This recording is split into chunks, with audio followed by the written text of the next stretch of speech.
Depuis que je suis adolescent, je voulais être artiste et avec un seul but en tête, être moi-même et proposer quelque chose de différent. Une œuvre qui s'adresse à tous, que chacun puisse faire sienne, dont on ne puisse ni donner l'origine, ni l'époque, qu'elle mette aussi en relation les gens, les uns avec les autres, en créant une émotion collective. Que cette œuvre soit plus importante que moi, qu'on puisse devant elle se trouver soi-même. Et elle est arrivée qu'un jour, à force de brasser l'idée, en ramassant un morceau de bois fendu différemment des autres, il y avait comme une silhouette qui surgissait devant moi. Et en redressant un morceau de bois comme ça, vaguement travaillé, je me suis rendu compte que ça avait une force, une présence. Il n'était pas très haut, il faisait 1m10 de haut. De cette première œuvre est née une série. Et j'ai vu que ça avait un impact sur les gens, que ça interrogeait, qu'il y avait vraiment une émotion qui passait. Ces projets sont là pour révéler un problème profond. Parfois je le connais, parfois on me raconte ce qui s'est passé. Je m'imprègne des lieux, je propose différents groupes de sculptures et on affine comme ça ensemble en échangeant.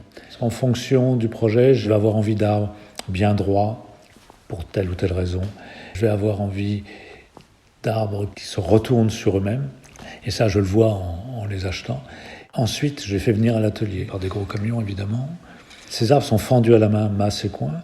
Et là, ils se révèlent sous mes yeux à ce moment-là. C'est une des étapes les plus importantes. C'est au moment où l'arbre s'ouvre devant moi. C'est comme ouvrir un cocon. J'imagine tout de suite la place de la tête, les épaules. À la tronçonneuse, j'esquisse une tête, des épaules, pour lui donner sa silhouette. Et en le redressant, la figure prend toute sa force. L'arbre se révèle sous mes yeux. De mettre plusieurs figures ensemble me permet de jouer aussi sur les espaces entre les figures, ce qui pourrait être les silences, comme en musique. Donc c'est un travail sur le rythme dans l'espace. Disséminées par groupe ou solitaire, toutes ces figures constituent une communauté à l'échelle de la planète. J'apporte un soin très particulier au titre de mes œuvres. Je veux qu'elles soient comme un haïku japonais, qu'elles soient un indice poétique. Pour mon exposition à la Galerie Rix, je voudrais qu'on puisse dire il y a du sacré là-dedans. J'aime particulièrement les œuvres dites primitives.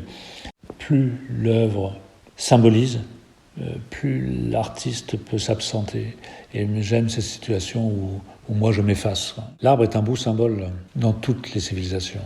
C'est lui qui relie la terre au ciel. L'arbre relie la terre au ciel parce qu'il plonge ses racines profondément dans le sol. On ne les voit pas, donc il faut aller tout un imaginaire. Et puis il s'élève vers le ciel le plus haut possible. Il nous fait redresser la tête.